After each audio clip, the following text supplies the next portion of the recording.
on Amazon right now. You have several options there. Take some time to read through them. The poll will be open through the duration of this webinar, but please do answer the questions and keep those responses coming. So we'll try to weave them in as part of the Q&A, so this is very helpful for us. Now, today's session is the brand guide to incrementality, boost profits with AMC and Brand Analytics. The goal is simple: stop leaving marginal revenue on the table and use AMC and Brand Analytics to improve audience targets and uncover incremental opportunities. Jason's going to walk us through a few concrete areas, including AMC tactics to refine who sees your ads, full funnel analysis to spot where the shopper journey breaks, and using search query performance to find incremental search opportunities. For anyone new to Intentwise, we do two things effectively. We provide a full stack data and analytics solution, and we optimize Amazon advertising. I've added a demo link in the chat, so feel free to click that link if you are interested in getting a demo. Now, a few quick intros. So Srinath is the CEO of, and he's the main, how should I say, the head honcho here at Intentwise. So he's joining us today, and Jason Landro is co-CEO of Nectar, works directly with brands on profitable Amazon growth, and is going to share the playbook for driving incrementality. So welcome, Jason. We're so glad to have you, and the floor is all yours. Thanks for having me. I'm excited to talk about these topics today. I think there's a lot of content that's put out in this space, but a lot of it is not very tactical. So I'm excited to actually dig in today and go through tactics that any brand can implement in its business or ask its agency to implement, or implement together with its agency to realize meaningful growth. And these are strategies that are essentially evergreen at this point, that any business can use to grow, as long as you have some revenue on Amazon, but really for brands of all sizes. So we're going to start with AMC, and then we'll move to search query performance. I think one big thing I want to note is Amazon recently started a beta giving vendors search query performance data. So we'll get into what that is and what you can expect from it. It's extraordinarily powerful data that you can, or as Amazon would say, signals to drive incrementality and measure it. So we expect that SQP will be rolled out to vendors in full, in the not so distant future. It's been available to sellers for a long time, and there are workarounds to get it for vendors. If you want to know, you can message me on LinkedIn. Jumping in here, just kind of high level, how we see that brands are growing profitably on Amazon. For a long time, brands anchored to ROAS. And on Amazon especially, it's a horrible way to drive incremental growth because, one, Amazon rewards brands that convert traffic well organically in terms of giving them preferential placement in organic. If your advertising is driving that traffic on a keyword and it's converting well, you have good reviews, competitive price, etc. So your paid traffic can influence your organic placement and thus your organic traffic and sales. So if you're just looking at your ROAS, that really doesn't take into account how your advertising is influencing your organic. So it's a huge miss. And then what we see often is that brands that are ROAS driven overspend on branded search. It's not incremental. And we're going to get into how to measure that precisely with search query performance data. And so that's why the full funnel impact is so important, is you want to generate more demand. What we see in a healthy brand is that the amount of branded searches are going up over time. And Amazon gives you that data, and it actually gives pretty much, if you're in the top 2 million, everyone can see it. in brand analytics. So you really want to measure how your upper funnel and even mid funnel strategies are driving demand for your brand. And in fact, the more advertising you're doing off Amazon, you also want to analyze how that's influencing branded search on Amazon. And then I kind of talked about how you want to connect your advertising performance to your organic rank, share, and repeat behavior. Again, because Amazon is unique in how it operates. And Amazon Marketing Cloud is an incredibly powerful tool to connect dots, right? So what we're talking about with how is your upper funnel and mid funnel advertising impacting sales, how.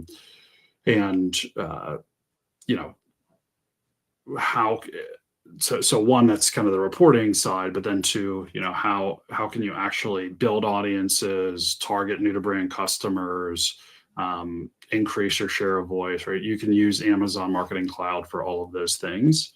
At this point, there's no excuse to not use Amazon Marketing Cloud, and even Amazon is democratizing access by bringing it into the ads console. The only real excuse is lack of education and therefore adoption.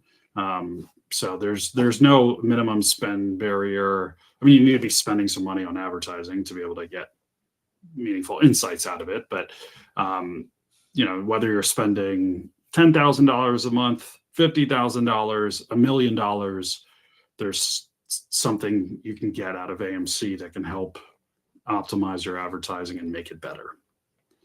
And I know Intentwise is doing a lot of work there and a lot of great work. And actually going to show some AMC, at least one AMC report out of Intentwise that we use.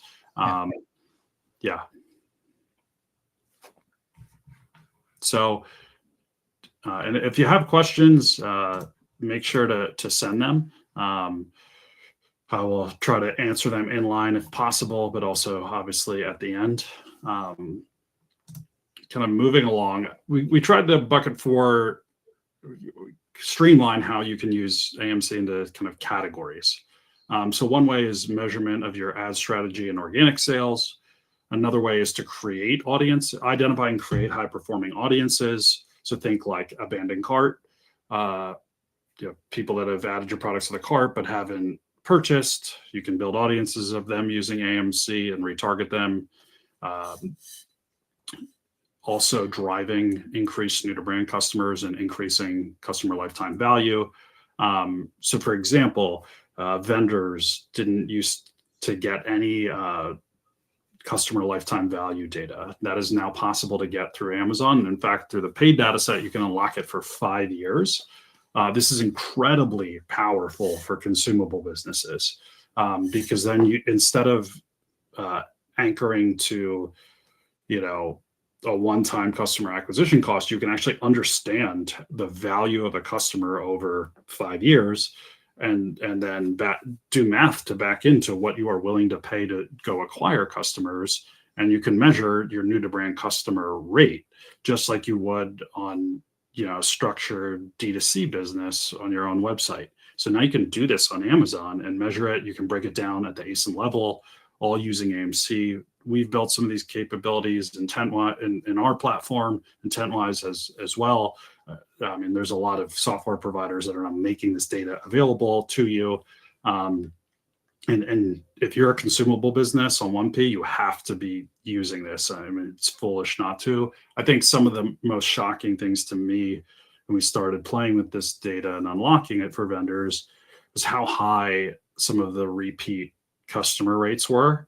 We saw some pretty scaled consumable brands with like 70+% repeat business, which is really, really high. And you want to bring that down with more new to brand customers. So, now that you have this available, it's a very powerful tool. For more mature businesses, AMC allows you to connect what's going on Amazon with off Amazon. So your website, for example, or even in store. So there's a bunch of paid data sets where you can connect different reports and even audiences. There are certain companies that have partnerships with Amazon where you can feed in their audiences if you're trying to do an activation or target more precisely from a publisher or other company that has, audiences that are more tailored to your products. So there's a lot you can do to connect the dots beyond Amazon to understand how your advertising is influencing not only your sales on Amazon, but off Amazon. For a long time, walled gardens have been and still continue to be a major barrier in just understanding just deciding your budget allocation, and understanding which channel is most incremental. I think with what Amazon's doing in AMC, as well as the partnerships it's entered to essentially be able to bring premium, or not premium, but kind of the top inventory, except for essentially Google, YouTube, into the DSP. You're really seeing steps forward to break down those walled gardens. I think the next step is the walled gardens between retail media networks. Hopefully, I think maybe we start to see some of them enter partnerships that pressure all of them to eventually work together to a degree. At least I hope. But for now, this is a great step in the right direction because Amazon is the most mature marketplace in North America, and has the most share. For larger brands that are spending a lot on Amazon advertising and have a meaningful in-store business, being able to connect those dots is extremely powerful. So, Naf, do you feel like I'm leaving anything out here? The only point I want to add is, obviously for 1P brands, the 5-year look back is something that they never had before at a shopper level. Now, 3P brands, I think there's probably a few folks on the 3P side as well. There was some sort of a view from a few Seller Central reports where you had a hashed buyer ID that you could use as a unique identifier and try to understand repeat purchase behavior in CLTV. The difference with AMC is that previously that data set was not connected to ads, but in AMC it's now connected to ads. So there's something new and incremental for the 3P side as well. I just want to make that point. Yeah, that's a great call out. And I think Amazon announced that it's restricting what it's releasing for the FBM orders, which may impact the hash customer ID. So that workaround may even be less viable moving forward, which is just another reason to be leaning into calculating customer lifetime value through AMC. Yep. So, for example, one simple but powerful report is the path to purchase report. So, a lot of people list out these reports on LinkedIn or in general. This is what it actually looks like. It shows you a combination of ads and here which one is leading to the highest purchase rate. What we typically see is that when DSP is in the mix with sponsored products, sponsored brands, and sponsored display, that there's a higher purchase rate. Now, yes, that DSP typically involves some level of retargeting, which influences that higher purchase rate, but it's substantial, the difference. Even here, right, you can see that when you're just using sponsored products across, just the two of the ad types, the purchase rates are way lower.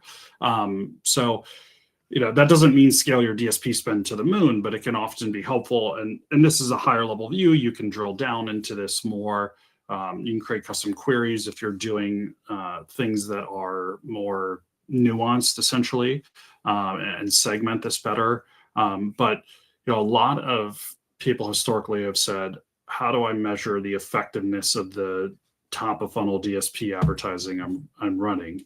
One way to do that, and initially to gut check it, is to look at the path to purchase and how DSP is influencing purchase rate, new to brand purchases, the new to brand purchase percentage, right? The path to purchase allows you to look at these things, and then you need to calculate normalize them for the relative spend, right? So a lot of brands are spending a lot more on sponsored products than they are on DSP. So you have to make sure you're looking at it, with the same ratios essentially. But again, as retail media gets more competitive in terms of on-site traffic, brands seem to be looking for ways to diversify and generate more demand. But it's important to be able to measure it. Everybody's accountable to somebody higher up about the effectiveness. And so path to purchase is one way to analyze that. We'll look at some other ways as well. And so we have a good question here about path to purchase. From Laura, how do you break down or think about DSP? DSP is the discovery touch, then drives search. First DSP as a remarketing touch after search. I think the path to purchase is more instructive, and then you need to query deeper based on the ad types. And so looking at this in a more detailed way, essentially segregating your remarketing ads in the DSP from your top of funnel advertising. So I would say that it essentially takes some work. It's not, it's very, very doable. But yeah, you need to continue to kind of drill down in more detail and segregate it out. Srinath, is there anything you want to add there?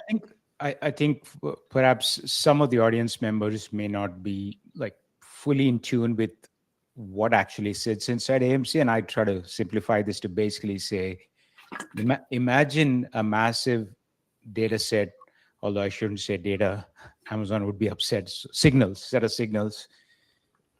Every interaction, all the way from impression to add to cart, add to wish list to purchase, is tracked at an individual shopper level, and all their media touch points also. And so what ends up happening is the insight you can get is really tied to the quality of the question you ask, right? So just remember that. There's, of course, a whole bunch of canned views in solutions like ours or Jason's tech stack. But knowing what is possible is going to be important, because that will lead to you asking high quality questions. I just want to put that out there. There's a lot of customizations you can do. Every business is unique and different.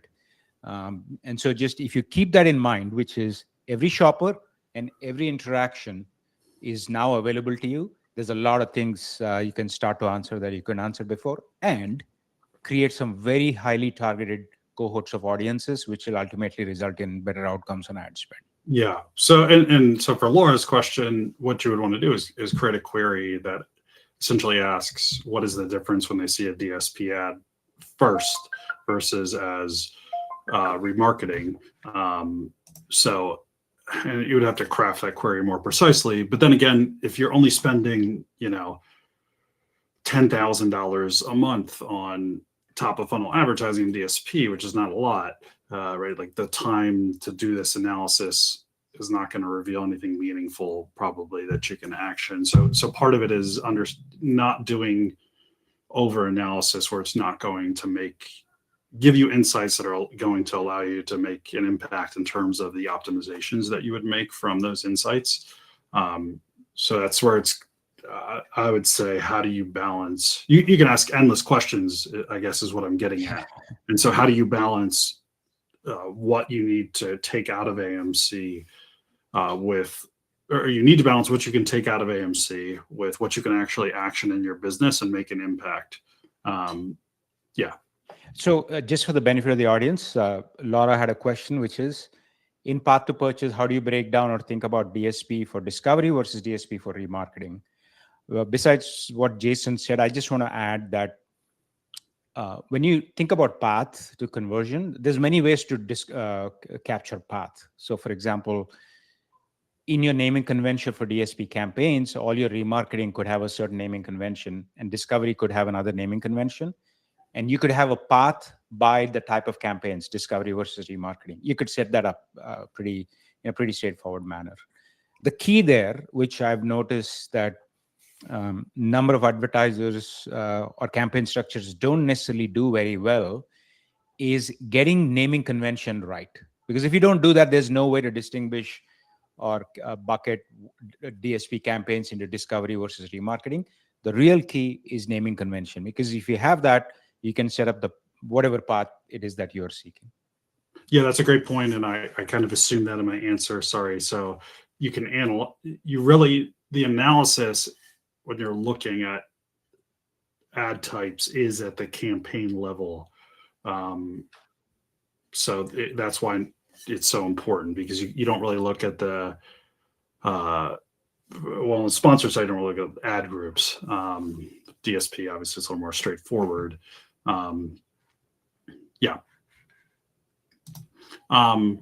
And actually, sorry, I want to talk about one more thing before we move off of AMC into search query performance. We don't have a slide on this, but one other really powerful thing is building audiences. So a lot of brands are getting traffic to their pages, and there's some great capabilities in the sponsored suite of products to target certain audiences. But most of that, except for sponsored display, is search based. They have to come back and look for that, and then you'll show up again, as opposed to following them around like you would in the DSP on and off Amazon.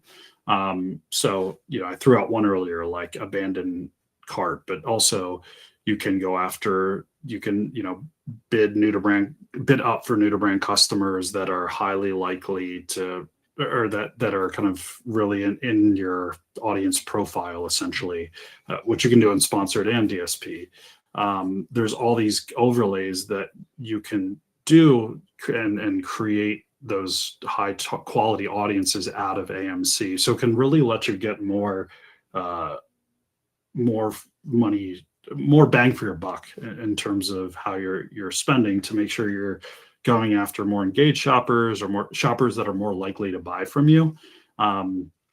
Whereas previously you would just have to build more general custom audiences out of the DSP that weren't as tied to your data, if that makes sense. Srinath, would you add anything there? No, I think that nothing more to add. I think that it's your data. The only part I would add is, when you're creating audiences, you can construct a pool of audiences that already got exposed to your brand, but for whatever reason, the criteria you're going after results in a small cohort. You could do lookalikes on them, which gives you a much, much bigger set of cohorts where Amazon is matching attributes of the cohort you've chosen. So lookalikes is another aspect of AMC that could be pretty interesting. But sometimes when you get to a really small audience pool, because your criteria is very specific, you'll have to rely on lookalikes. And I just see there were some questions in the chat. Sorry. So trying to see. Oh, and the example of how AMC helps you measure, analyze D2C. So you can actually upload customer data from your D2C site to do a few different things. One, look at audience overlap. Two, to build audiences. So one great use, actually, Srinath just touched on, essentially, which is you can upload your D2C data, exclude those customers, and then build lookalike audiences off of them that you can try to target on Amazon. But there's many, many more uses of the data depending on your advertising strategy, I would say. Is it more skewed to Amazon? Do you have scale on D2C? Are you running online video ads? So there's a whole host of different use cases and how you can use that D2C data. Because if you're doing more on D2C, and you have scale on Amazon too, you want to make sure that they're not, that the frequency doesn't become too high, that there isn't, as much overlap, right? So you can measure the effectiveness, you're not wasting ad dollars, etc. So that's a great question, Sean. Yeah. And then, sorry, go ahead. There was part 2 to the questions. I just we should just address that too. So do you do that via web pixel, or there's a couple of options there, right? One is, like Jason mentioned, upload your first party data. One additional opportunity you have when you upload your first party data is you can add on each record any number of custom attributes. So for example, when did they last purchase? What product did they last buy? You can add as many as you want, because then you can use that in either your analysis or creating audiences within AMC. Now, the other way is to put a pixel on the site, on your site, and that data comes through as well. At that point, you're also getting not just conversion data, but also traffic data. It just depends on what your first party data set is. If you have in-store sales, the web pixel is not going to help you, right? So some combination of the two is probably where you will end up if you are a business that has stores and D2C sites and things like that. It just depends on the complexity of your off Amazon business. Yeah, and if you're running a lot of video, it probably is helpful to install Amazon ad tags on your website, or if you're just getting a lot of traffic on your site and Amazon, that can be really helpful. And especially if you're running a lot of ads through the DSP in terms of spend and scale, because then you have a tighter feedback loop. Again, you can build audiences off those events automatically, depending on your advertising strategy. If you're more agnostic in terms of where you're getting those sales, like on Amazon versus your website, right? If you want to let the customer buy wherever they shop, then integrating ad tags on your website will allow you to scale your Amazon, DSP a lot more seamlessly, I guess. And then Valentina had a question about how do you create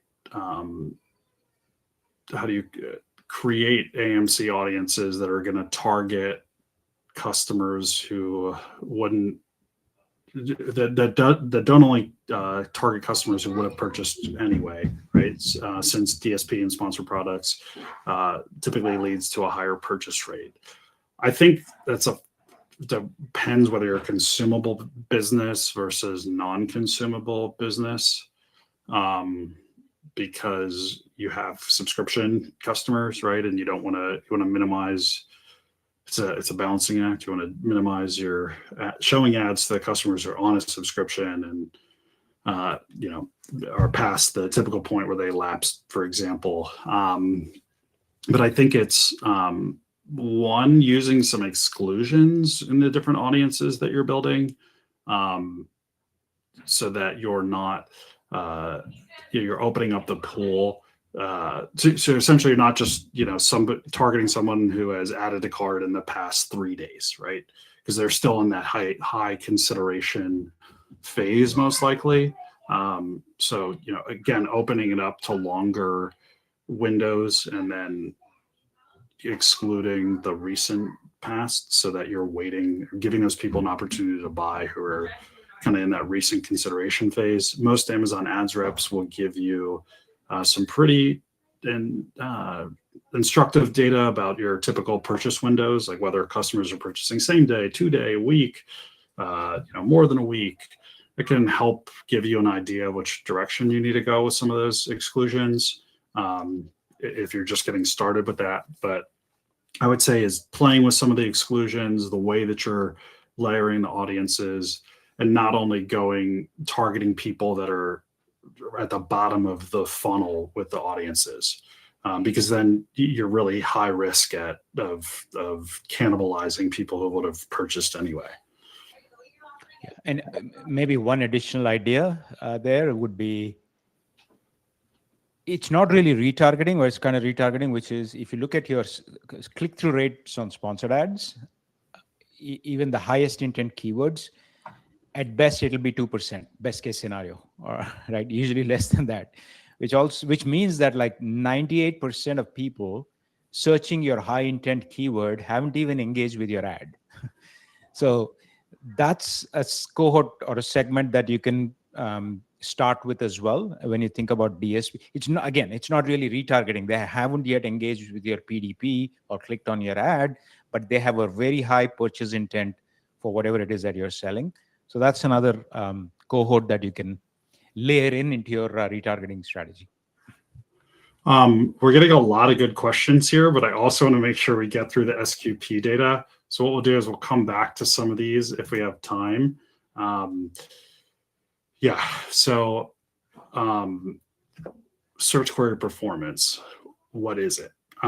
So search query performance lives in brand analytics. So I'm sure a lot of you seem very advanced here. That's great. You're familiar that brand analytics gives you the top 2 million terms, the click share, top 3 click share and conversion share in terms of ASINs for each term. But search query performance is more of a brand view of how those ASINs are performing on all the relevant keywords, your brand's impression share, purchase share, the total search volume, and there's a host more of metrics, both organic and paid. So in essence, it really helps you to understand the demand that exists, how much of it you're capturing, and essentially where you're under penetrated. There's a ton of different ways to use this. One way that I love is measuring the incrementality of your branded spend, and we'll get into that in the next slide. Obviously identifying high revenue search terms and seeing if there's more room to push.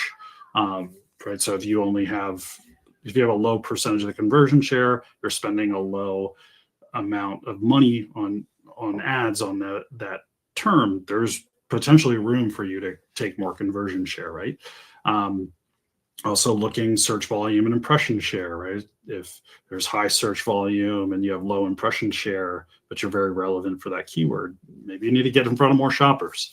And then looking down the funnel, but comparing your impression share versus your purchase share, but you need to improve your creative if you are getting a lot of eyeballs, but the conversion is low. Obviously looking at trends, prioritize low-hanging fruit. Sometimes we get caught up on trying to drive improvements for search terms that aren't actually going to, if you got 100%, it's not going to move the needle for you. But if you've got 2% more conversion share on your top keyword in terms of those basis points, maybe that is more than the 5 keywords you were targeting, times 2. And then tracking how your ad spend influences really a lot of metrics, so share of voice, purchase share, and so much more. I believe that this search query performance is the number one most powerful tool set that Amazon gives you that most brands don't effectively use. There is a way for vendors to get this data currently. And I think if we lean into this heavily and quickly, typically in the first 30 to 60 days, we're managing advertising, can leverage this to make a lot of changes that drive highly incremental results. Because there's this wealth of data, it can be hard to process. So granted, that is one of the challenges, is how do you process and trend this data? Yeah, it's the number one underutilized thing. So what you're looking at here is it's the search query performance data in our platform at Arrive that we trend and correlate. So you can see here that the metrics are purchase share, click share, impression share, ad spend, search query volume, best rank. And so you can look at 2 of these at the same time. So essentially you can look, I think one of the easiest ones to conceptualize is trending your ad spend against purchase share at a keyword level. So you can look, as I'm spending more money, is it increasing my conversion share? As I spend less money, does my conversion share change? Right. So if you spend less money on a keyword and your conversion share doesn't change, then you were wasting money. So when people talk about, there's branded search, there's no way to measure it, that's wrong. Search query performance provides you the exact way to measure the effectiveness of your branded search and how much you should spend. Granted, it can ebb and flow, but what you're seeing down here is this data charted. So we're looking at purchase share. If you could imagine, we took a screenshot of generic terms, not branded terms. But this is still the purchase at for the brand, because search query is first party data from Amazon for your ASINs. But if you were to show branded terms for your brand on this table, you would see your branded purchase share And so as you can then experiment with spending less money on those terms and seeing if your branded purchase share moves. Now, typically for branded purchase share, we say it's 90, 95%. So what you want to do is find that inflection point. What is the least amount of money you can spend at your optimal branded purchase share? We make this easier because we're programmatically pulling this data. It refreshes every day on our platform. But you can also just pull the data and do it in Excel. It's there, it's available. But to me, that's one of the easiest ways that brands can clean up their advertising and get more incrementality, is testing their ad spend against their conversion share on branded terms. Just in the interest of time, another thing that you can do using brand analytics is looking at the search term and how much you're spending and what your conversion share is. So again, we pull this in automatically in our platform for every single ASIN. But you can see here, for example, this brand for this ASIN up here is, has some higher conversion shares, but some low ad spend. So this one, they've been in the top 3 for conversion share 2 times, but they're spending $0. So what would happen if they spent more money? They would probably appear in the top 3 more than 2 times in the past. I think this was pulled for 52 weeks. This is a great way to find incremental revenue opportunities, overlaying your ad spend against the brand analytics data. We trend this data. It used to only be scrapable, where you'd have to download it and essentially upload it. Now they released the API maybe a month or 2 ago. So this data here is from brand analytics, and we overlay ad spend. And we can do this with a brand's own ASINs as well as competitor ASINs. So this is not SQP data. So this is a great way, again, to find incremental revenue opportunities. You can do this on your own using downloading reports out of brand analytics and your ad spend, or your advertising reports, looking at your ad spend at the keyword level and aggregating them.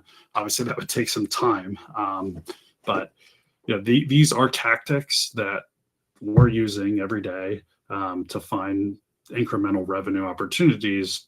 That doesn't mean that if we spend more money on one of these keywords that it'll work, or we don't have a crystal ball. But a lot of it is trying to find the best keywords and ASINs to spend more money on. And you can validate this by looking at your competitors. How do you compare from a price point perspective? How are your competitors? What is their conversion share and count of being in the top 52 in brand analytics, either click share or conversion share? And you can formulate some really good hypotheses that you can then go out and test. Whereas a lot of advertisers are just looking at the ROAS at the campaign or the keyword level. It's very it's kind of like operating in the Stone Age when you have all this data available that you can use to go out there and optimize your campaigns and strategy. Our platform does allow for self-service. I think there's a question for David. Sorry, I'm popping back and forth between the questions and the chat because we're seeing both. And we have a couple more slides. I think, how much more time do we have, Srinath and Rolando? Let's get through the slides, and then we'll go through the questions. Something that we do is we have a P&L tracker. There's lots of software out there that gives you a P&L tracker. So I'm not necessarily pushing this as much as I am pushing iDrive, as I am advocating for understanding your P&L. We have it for 1P and 3P. When we're connected to account, we can pull out all the chargebacks, shortages, the terms from a 1P account. And our software allows brands to upload their landed cost, so then get to a true contribution margin, and then be able to filter it by product, child's ASIN, parent ASIN, custom group, category, whatever. So being able to understand how your advertising is impacting your bottom line is really, really important, so that you can tailor your advertising strategy accordingly. And this is where I think Amazon often gets really complicated. Is you might advertise the lowest price product because it has the highest click-through rate, but then you need to look at the PDP as a whole and see how it's performing. Maybe that low product is a loss leader, but you should be allocating the advertising at the parent ASIN level, or the category level, because you're just using that one product as a loss leader, essentially. So I think it's really important for brands to be understand their contribution margin on some automated and regular basis, as opposed to doing a monthly roll up of the numbers in your Amazon business, because doing that monthly roll up doesn't allow you to really inform your advertising strategy. Often what we see is brands should be investing a lot more money on certain SKUs or parent ASINs and deprioritizing others. But if you're doing just a macro level profitability analysis, then you wouldn't get to those insights. And it's really, really important, right? We talk a lot about advertising and scale and revenue, but revenue only does so much, depending on how profitable that revenue is for your business. So you really need the left hand to be talking to the right and vice versa, or working with. So we talked a lot about LTV analysis. Now that this data is available through AMC, it's really important, if you're a consumable brand, to lean into that and being able to look at the month-on-month retention trends. Where's the drop off? But also what is the value of a customer? We have that as well in a different table, so that you can start to back into, okay, what do we spend to acquire a customer? When should we be retargeting people with ads to make sure that they get over that hump? Maybe month 3 is where customers typically start to drop off. But you need to know where that is to tailor your advertising strategy accordingly. Because Amazon is not as, they own the customer, so you can't communicate with them in the way that you would on D2C, like sending an email, are you enjoying the product, or make sure you're doing XYZ to get this out of it. Right? So you have to be a little more creative or crafty when it comes to Amazon, but you've already spent all this money to acquire them. You want to make sure that you keep these customers. And so understanding where that is, where those drop-offs are, what a customer is worth to you, is really, really important, in my opinion, especially now that its data is attainable. All right, I sped through it, Srinath. I don't know how much more time we have for questions. I think we can take at least a couple of questions. I think, Rolando, is that good? Yeah, absolutely. Yeah. Jason, you're quite the hit. The engagement was definitely off the charts here. But just let me make everyone aware, if we don't get to your question live, we'll definitely follow up via email. So there's a question from Candice here, which is, what is the minimum D2C audience size recommended to build a lookalike audience? I don't know that there's a recommendation, Candice, as much as, for example, on the lookalike side, there's about 5 degrees of specificity you can choose. And the most specific, which gives you the smallest size of audience, can get you 500,000 people. So, and from Jason, if you have a point of view, feel free to share. But it's less about sorry, go ahead. The technical, I'm sure there's a minimum size that there has to be a minimum number of entries on the list, right, to create a lookalike. I don't have to go look at the technical requirement. I remember, for example, like Facebook was 50 or 100. So I imagine back in the day when, so I imagine there's some technical requirement that your list has to be of a minimum size. But beyond that, no. Yeah. So there's that. David, hey David, how are you?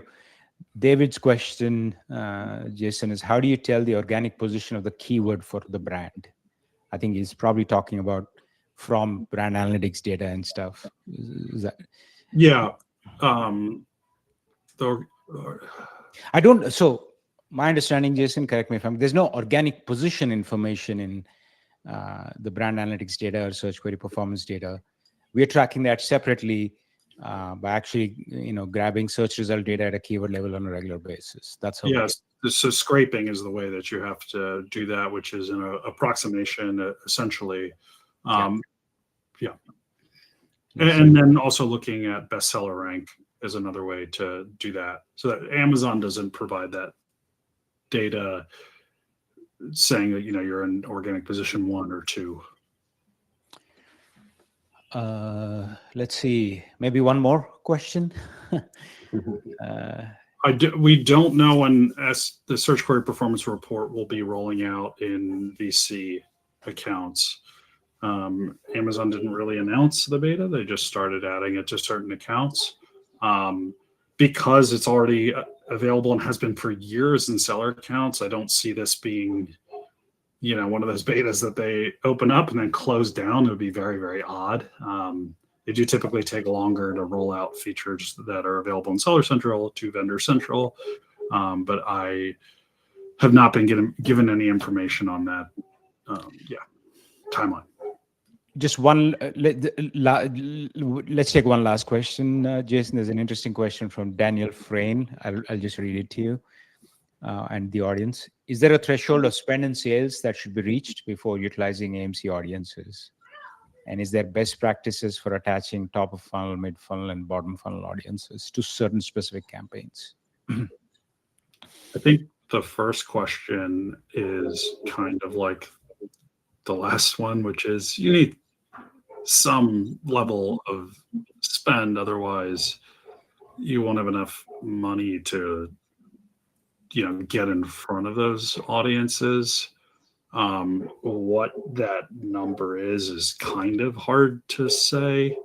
But I would say that if you're, it depends on the number of products you have and how much you're spending against those products. But, I would say if you're spending $10,000 or more a month on Amazon advertising, which is like at least $300 a day, there's probably you're probably going to be able to get something meaningful out of doing that. Srinath, do you agree? I think maybe there's a couple of proxies for spend levels, right? So if you're doing DSP, this is a no-brainer, right? So the assumption is you are at some scale in sponsored ads and you're trying DSP. So that's one way to address this.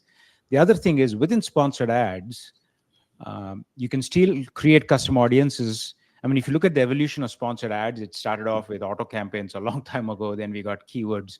Then we got product targets. Now the leverage really is in audiences, right? So even at small scale, you could create audiences and then start to target them in sponsored products, sponsored brands, sponsored display. But I'll make up a number. Let's just say you can get about 5% more efficiency on your conversion rates. Is that material relative to your ad spend is the question, right? Yeah, it's hard to give an answer on the low end. But I guess that's my answer was the best one I had for the low end. Yeah. And then I don't think there's a best practice per se in how you attach those audiences. I think it depends. I would say more about the ad type. I mean, where those ads are being placed, then they are like, the product attribute targeting. So for example, like if you're building audiences around people that have already engaged with your PDPs, using sponsored display or DSP is probably going to work better because it'll transcend search versus trying to reach people that are in aisle, but maybe they looked at a competitor page but didn't purchase, for example, going or just customers of a certain type that are in aisle. You want to be more present in search as well. So using sponsored products. So yeah, I think it's a lot more nuanced in trying to understand what the audience is and how they've interacted you, whether or not they've interacted with you, that dictates it is how I'd probably frame that. Awesome. I do have one last question for you, Jason. Yeah. Put you on the spot. But if you had to distill today's session into one, if you remember nothing else, a takeaway, what would it be? Don't be afraid of all the data, and don't and embrace it, and don't just do things the same way because it's comfortable and familiar, because the way that things have been done is not the way to get the best results moving forward, because retail media, Amazon advertising especially, have dramatically evolved their capabilities in the past couple of years. And so you have to figure out how to evolve with those new capabilities if you want to stay ahead, grow, succeed, be profitable. So I would say push yourself to get out of your comfort zone, embrace all these, all this data, all these features, understand how to apply them to your business or work with people, companies, consultants that do, so that you can continue evolving, what you're doing and grow. Awesome. Thank you so much, Jason. And thanks for having me. Thank you. And before we wrap, a quick heads up. We do have our next webinar lined up for next Tuesday. Probably see it on your screen. There's a link there so that you can go ahead and register. So it'll be next Wednesday, same time, same place. We hope to see you there. And the topic is going to be an interesting topic. It's including Levanta, and we're going to touch into Amazon affiliate marketing. So definitely you'll want to be a part of that. And thank you, Jason, so much for joining us today. As we could see, the audience loved you, and Srinath, thank you so much as well. And we'll see you all next week. Take care, everybody.